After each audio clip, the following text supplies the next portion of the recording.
24 दिसंबर 1999 Indian airlines की flight IC-814 Kathmandu से दिल्ली के लिए उड़ान भरने को तैयार थी। आमतौर पर इस फ्लाइट को दिल्ली पहुंचने में 2 घंटे का समय लगता है, लेकिन इस फ्लाइट में बैठे यात्रियों और क्रू मेंबर्स को दिल्ली पहुंचने में बहुत लंबे समय का इंतजार करना पड़ता है। इस फ्लाइट को 5 लोगों ने हाईजैक कर लिया था। इन हाईजैकर्स ने भारत सरकार से $200 मिलियन की मांग की, साथ ही कुछ आतंकवादियों को जेल से रिहा करने की भी मांग रखी। इस फ्लाइट में 187 पैसेंजर्स और कुछ क्रू मेंबर्स थे। फ्लाइट कमांडर कैप्टन देवी शंकर ने इंदिरा गांधी इंटरनेशनल एयरपोर्ट दिल्ली के लिए उड़ान भरी। कॉकपिट में उनके साथ फ्लाइट इंजीनियर अनिल जंगिया और को पायलट राजेंद्र कुमार थे। फ्लाइट नॉर्मली अपने डेली रूटीन की तरह एयर स्पेस में दाखिल हुआ और इसी बीच 5 लोगों ने हथियार से लैस इस फ्लाइट को अपने कंट्रोल में ले लिया था। इनमें से एक आदमी इब्राहिम अख्तर पिस्तौल लेकर कॉकपिट में घुस गया और कैप्टन देवी शंकर को गन पॉइंट पर रख लिया, जिसके बाद बाकी के 4 हाईजैकर्स ने यात्रियों को धमकाया और मारना शुरू कर दिया।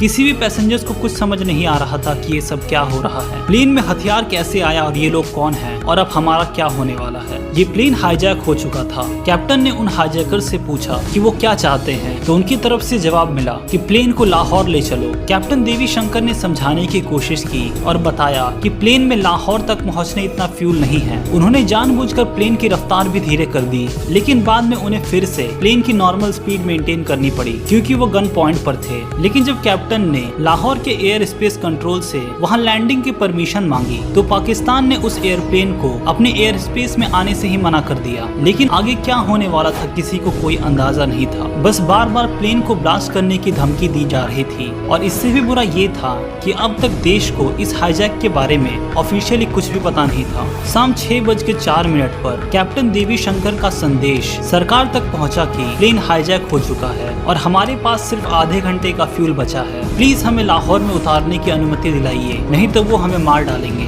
उस समय अटल बिहारी वाजपेयी की सरकार थी और तब के civil aviation minister Sharad Yadav ने मीडिया से कहा कि वो सब आसमान में हैं और पायलट से कोई भी कम्युनिकेशन नहीं हो पा रही है। आतंकियों के पास AK-47 है या पिस्तौल, कुछ भी पक्के तौर पर नहीं कहा जा सकता। यह सुनने के बाद पूरे देश में हड़कंप मच गया। अब सरकार को ये सिचुएशन हैंडल करना मुश्किल लगने लग गया। वक्त बीत रहा था और फ्यूल खत्म होता जा रहा था, लेकिन अब तक टीवी चैनल्स को विमान अमृतसर में लैंड करने की जानकारी मिल चुकी थी। प्लेन काफी देर तक अमृतसर एयरपोर्ट के ऊपर मंडराता रहा और आखिरकार करीब 7:01 पर लैंड हुआ। सरकार चाहती थी कि प्लेन ज्यादा से ज्यादा देर तक अमृतसर एयरपोर्ट पर खड़ी रहे ताकि कुछ प्लान करने का वक्त मिल सके, लेकिन आतंकवादियों को ये डर था कि भारत कोई एक्शन ले सकता है। इधर बार बार आतंकवादी पायलट को टेक ऑफ करने के लिए कह रहे थे। कैप्टन एयर ट्रैफिक कंट्रोल से फ्यूल भरने की गुहार लगा रहा था, लेकिन दिल्ली से ये सख्त आदेश थे कि प्लेन को किसी भी तरह टेक ऑफ ना करने दिया जाए। जब एक टैंकर से फ्यूल लाया गया तो हाईजैकर्स को उसमें कुछ गड़बड़ी नजर आई और आतंकवादियों ने पायलट के सिर पर पिस्तौल रखकर उल्टी गिनती शुरू कर दी। आखिरकार बिना फ्यूल लिए जहाज एक बार फिर से हवा में था।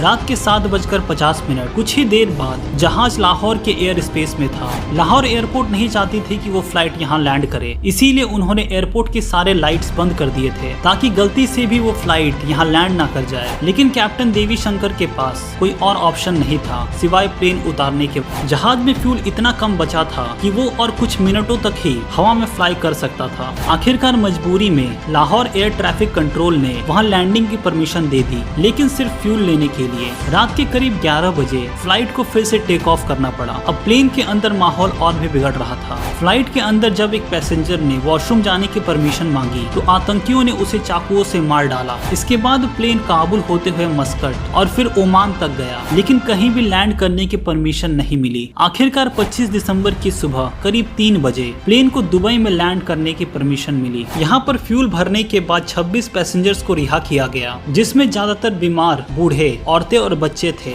इसके बाद प्लेन ने अफगानिस्तान की तरफ उड़ान भरी और काबुल एयरपोर्ट से इसे कांधार ले जाने को कहा। 26 दिसंबर की सुबह करीब 8 बजे ये प्लेन कांधार एयरपोर्ट में लैंड हुआ, जिसके बाद अगले 6 दिन तक ये विमान यात्रियों के लिए जेल बन गया। अब हाईजैकर्स और सरकार के बीच समझौते समझौते की बात शुरू हो गई। अफगानिस्तान में इस वक्त तालिबान की सरकार थी। आतंकियों ने भारत सरकार से 36 आतंकवादियों को रिहा करने की मांग की जो देश के अलग अलग जेलों में बंद थे, जिसमें से प्रमुख आतंकवादी मौलाना मसूद अजहर भी था। उसे 1994 में श्रीनगर पुलिस ने गिरफ्तार किया था और तब से वो दिल्ली के तिहाड़ जेल में बंद था। दूसरा आतंकी मुस्ताद जरहर था, जिसके ऊपर 40 से ज्यादा कश्मीरी पंडितों को मारने का आरोप था। समझौते के बातचीत के बीच तालिबान ने मध्यस्थता कराने का फैसला किया। 5वां दिन फ्लाइट के अंदर पैसेंजर्स के लिए काफी मुश्किल भरा था। टॉयलेट्स ओवरफ्लो कर रहे थे और लोगों के चेहरे डर से पीले पड़ गए थे। न खाने का कोई इंतजाम था न पीने का। जैसे जैसे दिन बीत रहे थे, सरकार के ऊपर दबाव बढ़ता जा रहा था। आतंकवादियों से नेगोशिएट करने के लिए अजीत डोभाल को भेजा गया। 28 दिसंबर के दिन सरकार और तालिबान के बीच 3 आतंकवादियों को छोड़ने का फैसला किया गया। पूर्व विदेश मंत्री जशवंत सिंह तीनों आतंकवादियों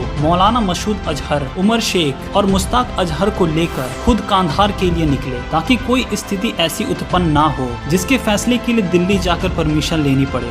अब 2 बातों पर एग्रीमेंट बन चुकी थी। पहला, तीनों आतंकवादियों को छोड़ दिया जाएगा और दूसरा, उसके बाद सभी हॉस्टेज पैसेंजर्स को रिहा किया जाएगा। ये खबर सुनने के बाद प्लेन के सभी पैसेंजर्स में जान आई। कुछ देर बाद एक एक करके सभी पैसेंजर्स को उतार लिया गया। किसी को बहुत ज्यादा चोट आई थी, कोई खून से लथपथ था तो कोई कई दिनों से भूखा था। लेकिन सबसे बड़ी बात ये थी कि वो लोग अब भी जिंदा थे। वो 5 हाईजैकर्स उन 3 आतंकवादियों को लेकर पाकिस्तान के बॉर्डर की ओर रवाना हो गए, जिससे ये बात तो साफ हो गया कि पाकिस्तान ही इस पूरे हाईजैक का मास्टरमाइंड था। ये भारतीय इतिहास की सबसे बड़ी हाईजैकिंग दुर्घटना थी और आखिरी भी। जी हाँ दोस्तों, सौभाग्य से तब से अब तक भारत में कोई और प्लेन हाईजैक नहीं हुआ है।